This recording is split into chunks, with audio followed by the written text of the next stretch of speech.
I show you who Sean Turnell is and what he's been up to, I think it'll be very clear why they arrested him. Sean Turnell is the senior advisor to, as they call her in the country, the lady. He is with her all the time discussing economic and related issues, in particular around the banking sector and the macro.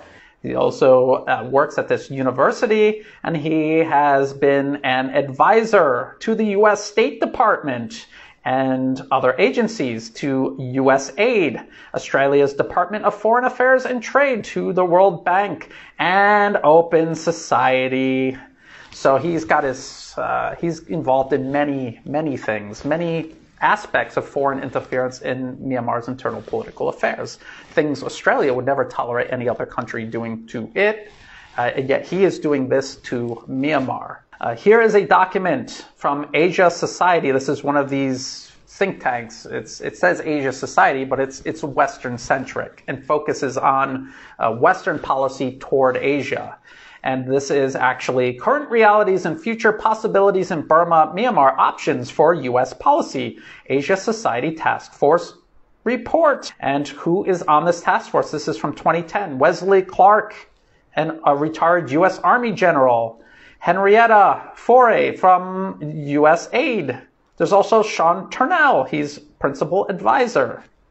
And you also have George Soros as a member. And if you go through this, it's all about U.S. policy towards Myanmar. So here Sean Turnell is involved in crafting policy toward Myanmar, U.S. policy towards Myanmar.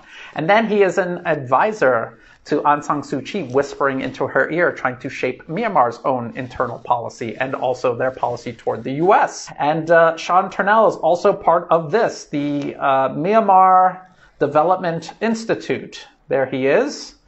And here is the Myanmar Development Institute getting U.S. aid money. So do you see how it's just one tangled web of influence reaching into Myanmar?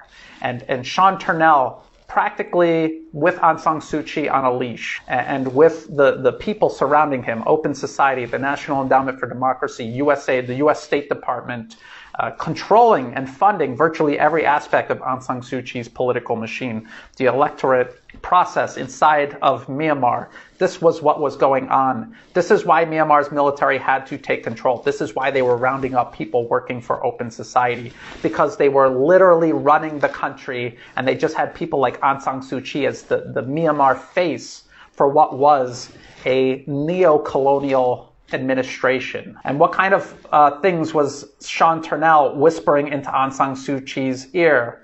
Things like this: China's $7.5 billion Myanmar port is crazy, Suu Kyi advisor says. Who is the advisor? Sean Turnell. There he is.